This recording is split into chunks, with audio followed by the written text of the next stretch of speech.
galera, bom dia, boa tarde, boa noite, boa madrugada. Meu nome é Sidney Martins, professor de língua portuguesa aqui do LAC Concursos, o maior site de videoaulas do Brasil. Então, galera, acompanha aqui comigo, ó. A aula de hoje, significação contextual de palavras e expressões.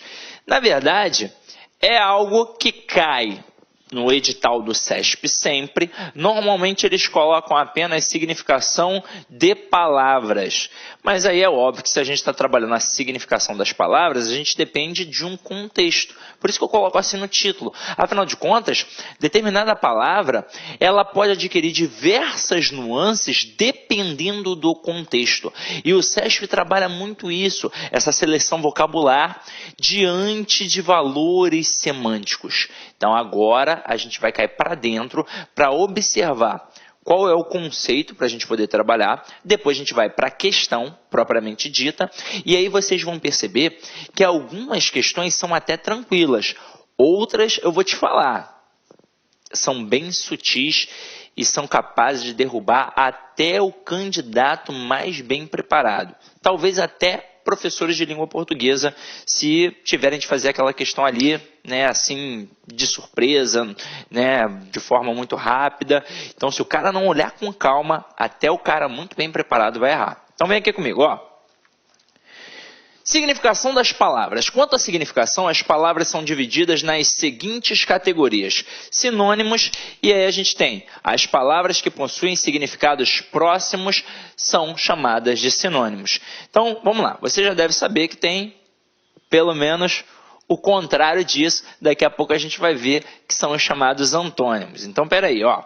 Quando eu falo em sinônimos, eu tenho palavras aproximadas. Então, a gente tem aqui, ó, lar, casa, moradia, residência, longe, distante, delicioso, saboroso, carro, automóvel e por aí vai. Agora, observe que o sentido dessas palavras são próximos, mas não são exatamente equivalentes. Dificilmente encontraremos um sinônimo perfeito, uma palavra que significa exatamente a mesma coisa que outra. Verdade seja logo dita, em língua portuguesa não existe sinônimo perfeito. Como assim, Sidney? Tá maluco? Não, tô falando sério.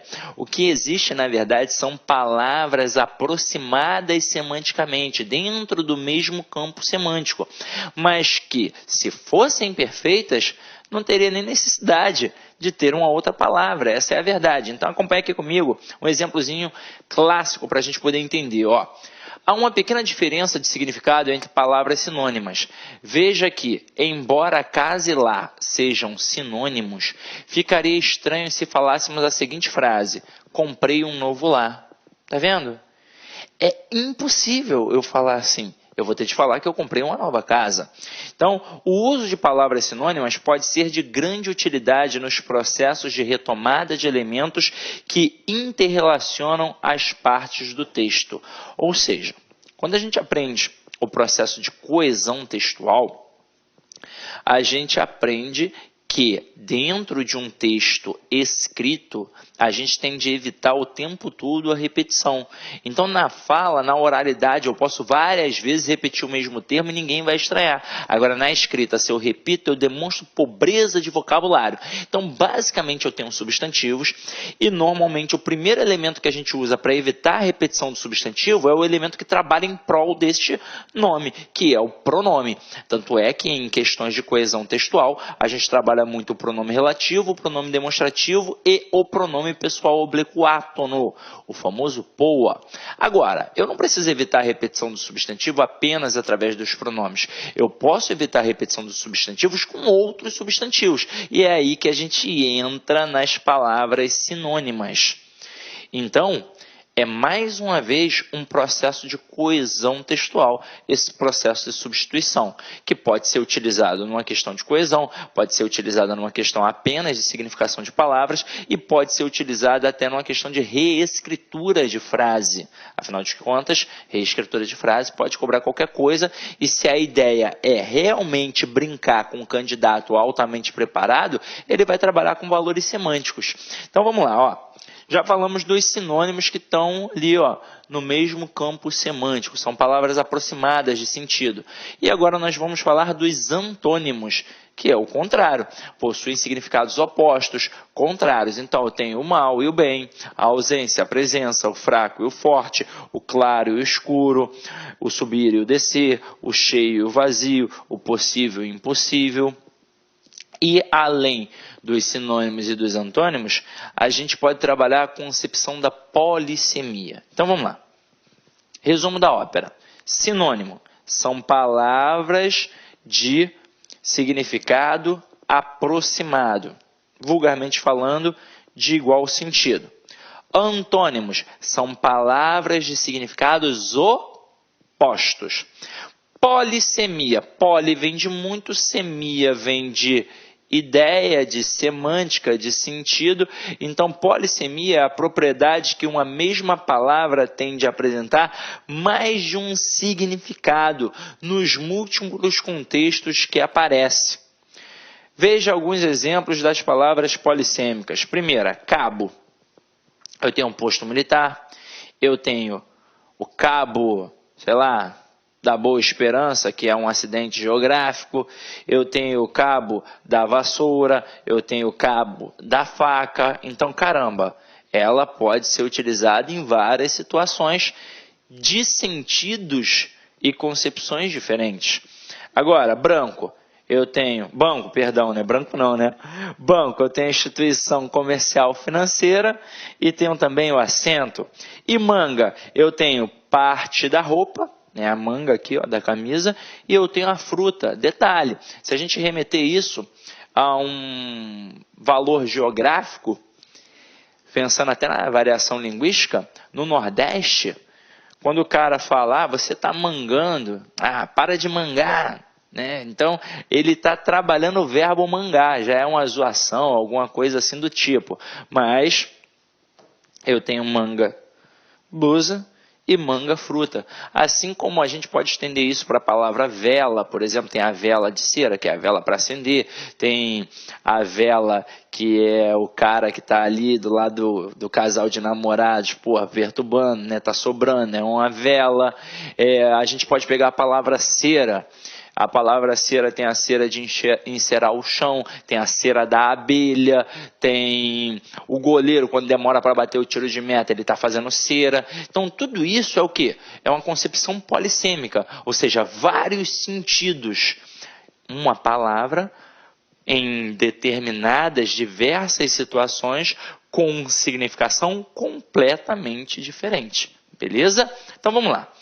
Agora que a gente já tem a noção que tem o sinônimo, o antônimo e a estrutura polissêmica, a gente vai cair para dentro das questões. Essa aula de hoje é uma aulinha rápida, tranquila, leve, beleza? Então, são as questões que vão fazer a maior diferença hoje no que nós estamos estudando. Então, vem aqui comigo, ó.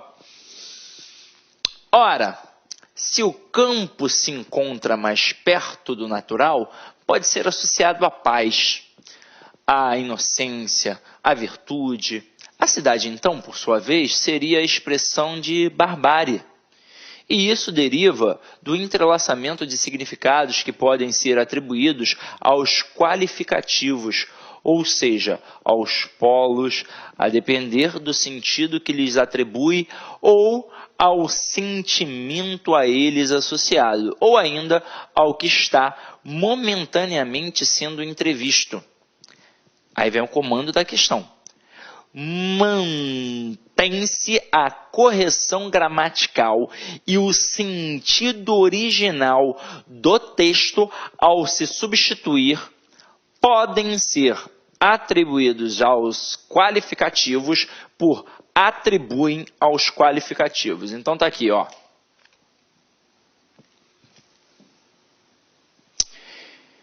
Isso deriva do entrelaçamento de significados que podem ser atribuídos aos qualificativos. E aí ele diz, ou seja, aos polos, a depender do sentido, blá, blá, blá. Então ele está dizendo que dá para substituir essa estrutura por atribuem aos qualificativos. Pensa comigo, na hora que eu digo podem ser atribuídos, eu estou, na verdade, trabalhando uma ideia de possibilidade. Eu não estou dando uma certeza. Podem ser atribuídos, não é algo certo. Agora, quando eu digo que o entrelaçamento de significados atribuem aos qualificativos, eu agora estou dando uma ideia de certeza. Se eu trabalho em uma estrutura com a ideia de possibilidade e na outra com a ideia de certeza, caramba, eu não posso substituir. Então, essa questão aqui, número 1, ela está errada. Então, pode anotar aí, ó, questão 1, questão errada. Vamos para a questão 2 agora. Questão 2 está assim, ó.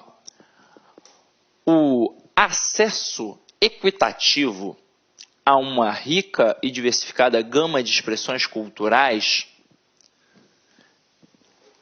provenientes de todo o mundo e o acesso das culturas aos meios de expressão e de difusão constituem importantes elementos para a valorização da diversidade cultural e o incentivo ao entendimento mútuo. Com referência ao texto acima, julgue os itens a seguir.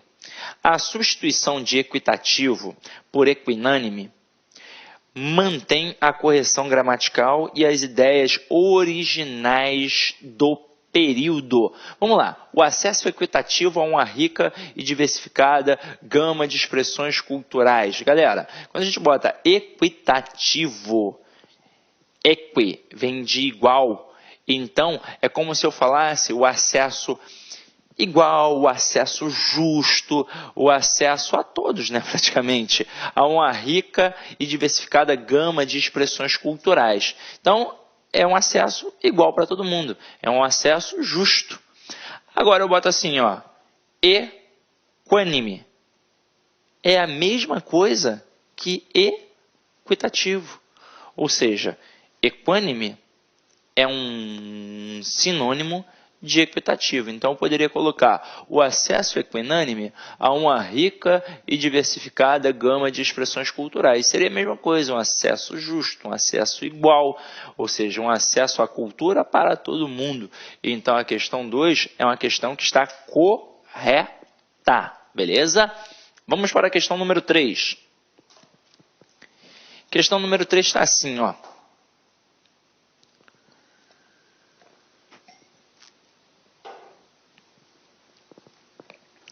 A crise financeira mundial, desencadeada no último trimestre de 2008 e que se estendeu ao ano seguinte, contribui muito para uma forte mudança do cenário econômico. Aqui para o nosso texto. O texto acima, o período, né, acima, saiu erradinho aqui, um erro de digitação. O período acima poderia ser reescrito sem prejuízo semântico ao texto e sem erro gramatical da seguinte forma. Então, vamos lá. Eu quero trocar isso por isso. É uma questão de reescritura. Então, vamos lá. Vamos ver. A crise financeira mundial desencadeada no último trimestre. Então, provavelmente vamos trabalhar aqui. Vamos ver. A ocorrência de uma crise... Então, a ocorrência, crise desencadeada. Então, vamos lá. A ocorrência de uma crise financeira mundial nos últimos 3 meses do ano de 2008. Opa! Nos últimos 3 meses do ano de 2008. Quando o camarada diz no último trimestre, são os últimos 3 meses. Beleza, tranquilo. E que se estendeu ao ano seguinte, ou seja, ao ano de 2009. Aí ele diz aqui... e sua extensão ao longo de 2009. Opa, tranquilo. Aí ele coloca aqui, ó, constituíram fator preponderante na transfiguração do panorama econômico então vigente. Então vamos lá, vamos voltar ali em cima. A crise financeira mundial desencadeada no último trimestre de 2008 e que se estendeu ao ano seguinte, no caso 2009, contribuiu e muito para uma forte mudança no cenário econômico. Então vamos lá, vou voltar aqui mais uma vez.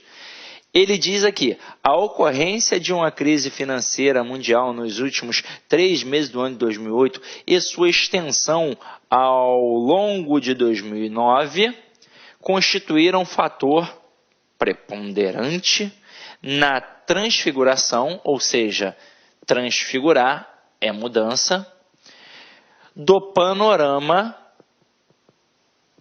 cenário econômico então vigente, ou seja, no cenário econômico de então. Então, meu companheiro, por incrível que pareça, questão perfeita.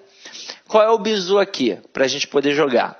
O bizu é que o camarada trabalhou com elementos temporais. Então, era observar realmente se fazia sentido aquele trimestre com os 3 meses e a concepção das palavrinhas aqui, ó, da mudança e da transfiguração e do cenário para o panorama econômico. Ou seja, é só ficar ligado nas expressões chaves. É claro que se tivesse alguma alteração, a gente ia acabar percebendo aqui. Mas não foi o caso. Então, a questão 3, ela está perfeita, porque realmente dá para reescrever a frase desta forma. Tranquilo? Vamos lá? Então, questão 3, questão correta. Vamos para a questão 4. Marca um asterisco aí no teu material na questão 4. A questão 4, ela é uma questão muito sutil. Então, o camarada que não está muito atento, ele vai errar. Olha só. Não previu que o desenvolvimento capitalista chegasse à sua atual etapa de globalização e de capitais voláteis especulativos que, sem controle, entram e saem de diferentes países, gerando instabilidade permanente nas economias periféricas. Aí vem o comando da questão. Preservam-se a correção gramatical e o sentido original do texto ao substituir sem controle por aleatoriamente. E aí chegou um ponto-chave da aula. Quando você pensa em aleatoriamente, é um processo que não tem muita lógica, é um processo randômico. Você está aqui, ó, por exemplo, vamos pegar uma aula de processo de formação de palavras. Quando a gente diz que existe uma derivação prefixal e sufixal, é diferente de uma derivação parassintética. Ambas têm o acréscimo tanto do prefixo quanto do sufixo, mas a prefixal e sufixal têm um processo aleatório. Isso significa que eu não sei quem entra primeiro, se foi o prefixo, se foi o sufixo, se foi o sufixo ou se foi o prefixo. E não faz a menor diferença. Isso significa que elas são os elementos, né, tanto prefixo quanto sufixo, independentes.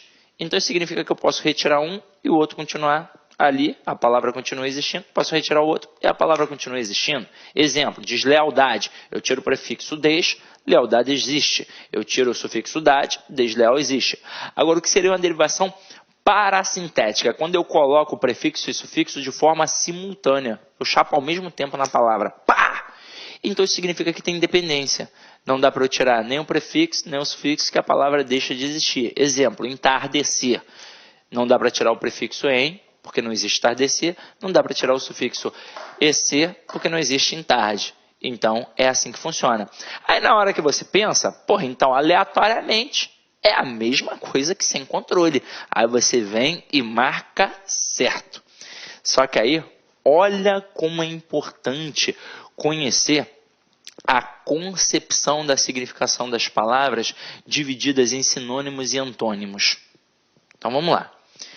Quando eu digo que é sem controle, eu vou pensar que é o contrário daquilo que tem controle. Não é? Não é verdade? Aí você vai falar aqui agora, aleatoriamente. O contrário de aleatoriamente é aquilo que tem controle? Não é. Então não tem como. Mas caramba, sem controle não é a mesma coisa que aleatoriamente? Não, não é. É sutil. Aleatoriamente é um processo randômico. Significa que tem ali, ó, um vai entrar, depois vai entrar o outro, mas é uma concepção de sorte. É randômico, é de sorte. Agora, sem controle, não tem ninguém ali, não tem ninguém fazendo nada. Então, não tem um pensamento nem sequer aleatório. Dizer que é aleatório já é dizer que tem alguma forma de controle. Eu não posso dizer que é sem controle. Olha a parada, olha que louco. Não significa que se eu vou colocar primeiro um ou depois o outro, dependendo da sorte, isso não seja controlado. É controlado, mas é um controle aleatório. E dizer que é sem controle, então, portanto, não pode ser dito que é aleatório. Beleza? Tranquilo? Caraca, assim, não entendi nada. Então, volta, veja quantas vezes. Vamos resumir de novo. Ó. Aleatoriamente é uma forma de controle. Então, não posso dizer que é sem controle. Beleza? Ficou melhor assim? Então, vamos lá. Então, questão 4, ela está errada, porque não dá para trocar o sem controle por aleatoriamente. Então, marcamos aí, ó, errado na questão. Agora, vamos para a nossa quinta questão, meu companheiro. Logo, descobrimos que a tecnologia, na verdade, nos trazia um número maior de atribuições e, em lugar das 8 horas, passamos a trabalhar muito mais. Julgue os itens que se seguem relativos a aspectos gramaticais e semânticos do texto. Por que eu faço esses recortezinhos aqui, já que eu só tenho um texto e vou trabalhar apenas um comando de questão? Para você começar a perceber quando e como o camarada vai trabalhar essa pegada da significação. É assim, ele vem falando dos aspectos gramaticais e semânticos. Então ele coloca assim, ó, a expressão em lugar, tá aqui, ó, em lugar, poderia ser substituída por em vez, sem prejuízo para o sentido e a clareza do texto. Então vamos lá, ó. Logo descobrimos que a tecnologia, na verdade, trazia um número maior de atribuição e, em lugar das 8 horas, passamos a trabalhar muito mais. E aí eu vou trocar por em vez. Então, logo descobrimos que a tecnologia, na verdade, nos trazia um número maior de atribuições e, em vez das 8 horas, passamos a trabalhar muito mais. Ou seja, é um processo de substituição da própria expressão que a gente vai utilizar para poder substituir. Ou seja, ao invés de trabalhar às 8 horas, passamos a trabalhar muito mais horas. Então, em lugar, a expressão em lugar é sinônimo da expressão em vez. Correto, perfeito. Questão 5 aí, ó, pode botar correta. Tranquilo ou não tranquilo? E para finalizar aqui, para ficar bonito, uma mensagenzinha aí bacana para vocês, ó, galera. Nunca desista dos seus sonhos. Sem sonhos, as perdas se tornam insuportáveis. As pedras no caminho se tornam montanhas.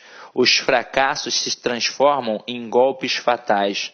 Mas se você tiver grandes sonhos, seus erros produzirão crescimento. Seus desafios produzirão oportunidades. Seus medos produzirão coragem. Por isso, meu ardente desejo é que você nunca desista de seus sonhos. Então, se tem um sonho, meu companheiro, corra atrás. Porque quando você cai, você não perdeu a batalha. Você pode se levantar. E aquele erro ali vai contribuir para o seu amadurecimento. Pode ter certeza disso. Então, meu companheiro, é isso. Espero ter contribuído um pouquinho para a aquisição do teu conhecimento. A aula de hoje foi uma aula rápida, rasteira. Acho que é até interessante, né? Caramba, finalmente uma aula rápida, Sidney. Mas era só para a gente pegar essa batidinha dos antônimos, dos sinônimos, da polissemia. Mas mais do que isso, porque esse conhecimento você já tem, era perceber como o CESP trabalha isso dentro das questões. E aí vocês perceberam que na maioria das vezes algo super tranquilo, mas de vez em quando o camarada joga algo bem sutil e se você não estiver muito atento, você acaba derrapando. Beleza? Então é isso, meu companheiro. Ide em paz e que o Senhor sempre vos acompanhe.